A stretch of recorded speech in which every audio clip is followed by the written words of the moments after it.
Chapter 40। नाम है सपना। सिक्योरिटी गार्ड्स भी इंसान है, उन्हें भी बाकी वर्किंग लोगों की तरह सम्मान मिलना चाहिए। और ऐसा कहना गलत नहीं होगा कि वो बबीता के यहाँ काम करने में बिल्कुल भी खुश नहीं थे, और बबीता के बिहेवियर से तो बिल्कुल भी नहीं।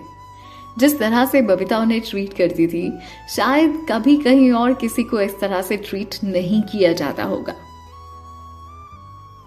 उन्होंने कहा, बबीता जी, हम कुछ करें उससे पहले हमें ये देखना होगा कि कौन सही है और कौन गलत। आप हमें हमारा काम मत समझाइए। और हाँ, अगर आप सही हैं तो जैसा कि आपने कहा कि आप असली मालकिन हैं, और ठीक है, आपको चिंता करने की कोई जरूरत नहीं है। जल्दी से ये बैग खोलिए और ये साबित कीजिए कि आप इस घर की असली मालकिन हैं। फिर हम इन्हें यहां से बाहर निकाल देंगे, पर हमें सच्चाई जानना बहुत जरूरी है। बिल्कुल सही। अगर आप सच में इस घर की असली मालकिन हैं तो ये बैग क्यों नहीं खोल लेती? तान्या ने बीच में तपाक से कहा।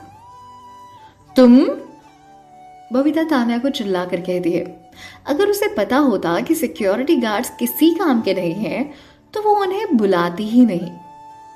पर फिर उसे कैसे पता होता कि तान्या के मरे हुए बाप का कोई सीक्रेट कबर्ड भी है घर में, जो उसे आज तक पता ही नहीं था। ये सिर्फ प्रॉपर्टी पेपर्स ही तो थे। क्या जरूरत थी उन्हें ऐसी सीक्रेट जगह छुपाने की?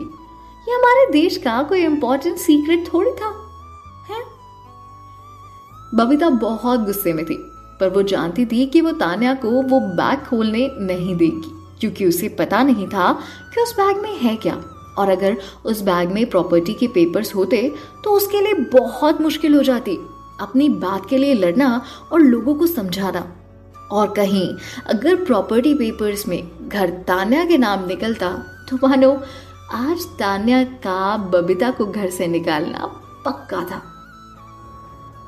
तभी बबीता तान्या पर हाथ उठाते हुए कहती है, तान्या, तुम अपने बाप की बिगड़ी हुई औलाद हो। तुम्हारे बाप ने तुम्हारे संस्कार में कितनी कमी रखी है, अच्छे संस्कार दिए ही नहीं। इसीलिए आज मैं तुम्हें एक सबक सिखाऊंगी। वो तान्या को एक जोरदार थप्पड़ मारना चाहती थी, जिससे वो नीचे गिर जाए और किसी तरह से बबीता उससे वो बैग ले ले। किसे पता था तान्या उसे जल्दी एक्शन लेगी और उसके घुटने पर एक लात मारेगी। उसने जोरदार लात मारी। बबीता चिल्लाते हुए नीचे गिर पड़ी।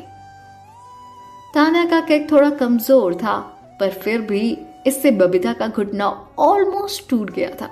वो भूल गई थी कि तान्या बचपन में कराटे क्लास जाया करती थी। तान्या, तू पागल लड़की, तेरी हिम्मत कैसे हुई मुझे मारने की? बबीता उस पर जोर से चिल्लाने लगी, और फिर उसने देखा कि तान्या वो बैग खोल रही थी। बबीता ने किसी तरह उठने की कोशिश की। उसे दिखाई दे रहा था कि तान्या ने बैग में से एक फाइल निकाली, जिसके कवर पर रेड कलर से लिखा था, प्रॉपर्टी ओनर। अचानक बबीता का गुस्सा डर में बदल गया। तान्या वो पेपर्स सिक्योरिटी गार्ड्स को दिखाते हुए कहती है, देखिए, इसमें ओनर का नाम लिखा है और वो है तान्या, मतलब मैं। गार्ड्स पास आकर पेपर देखने लगे तो उन्हें पता चला कि तान्या झूठ नहीं बोल रही। ये सब नकली है। मैं बता रही हूं ना, ये सब कुछ नकली है। बबीता चिल्लाते हुए तान्या के पास गई, पर तान्या ने उसे फिर से गिराने की कोशिश की। तभी बबीता ने अपने आप को संभालकर खुद को दूसरी बार गिरने से बचा ही लिया। बबीता जी, अगर आप कह रही हैं कि ये नकली पेपर्स हैं, तो आप हमें असली पेपर क्यों नहीं दिखाती?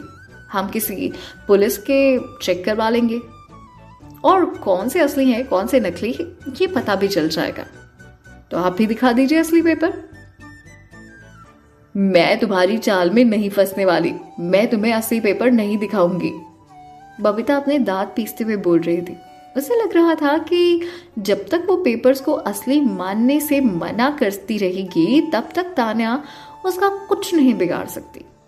बबीता को लगा कि ये नाटक खत्म होने के बाद वो तान्या से बदला जरूर लेगी, लेकिन सबसे पहले जरूरी है अपना घर बचाना।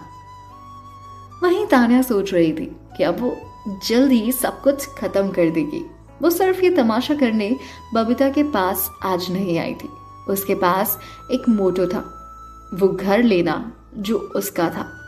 तभी तान्या उस पर चिल्लाते हुए बोली, मुझे लगता है कि या तो तुम्हारे पास पेपर्स हैं या तो नहीं है, और अगर हैं भी तो वो नकली हैं।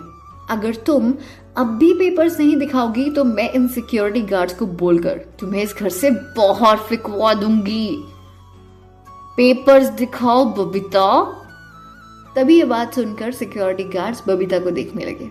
अब धीरे धीरे तान्या का गुस्सा भी 7वें आसमान पर चल रहा था। तान्या के पापा को मारने के बाद बबीता को उस लग्जरी लाइफस्टाइल की आदत सी हो गई थी। वो पहले जैसी औरत नहीं रही थी जो पैसे कमाने के लिए अलग अलग चालें चला करती थी, और इसलिए वो तान्या की इस बात से और भी ज्यादा चिढ़ गई और गुस्सा हो रही थी। उसने कहा, ठीक है, अगर तुम मेरा असली रूप देखना चाहती हो तो मैं तुम्हें दिखा ही देती हूँ। इतना कहकर बबीता स्टडी रूम से चली गई और जल्दी प्रॉपर्टी पेपर्स लेने के लिए दूसरी फाइल लेकर आई। ये पेपर्स भी बिल्कुल तान्या के पेपर्स जैसे ही थे, बस इसमें तान्या के नाम की जगह बबीता का नाम था। अब ये देखकर सिक्योरिटी गार्ड्स और भी कंफ्यूज हो गए और सोचने लगे, आखिर इनमें से असली कौन सा है। असली पेपर्स ये हैं जो मेरे पास है। इसके पापा 7 साल पहले गुजर गए थे, जो सिर्फ ये 19 साल की थी। इसके पापा इतनी सारी प्रॉपर्टी एक छोटी सी लड़की के नाम कैसे करके जा सकते थे। बबीता उन्हें बहुत विश्वास के साथ बोल रही थी ताकि उन लोगों में से कोई भी उसे चैलेंज ना कर पाए। गार्ड को बबीता की बात में दम लगा, इसलिए अब उनका शक तान्या पर चला गया। करते भी क्या, उन्हें क्या पता था कि बबीता ने तान्या के साथ क्या किया था और तान्या किस वजह से वापस आई थी बबीता की जिंदगी में।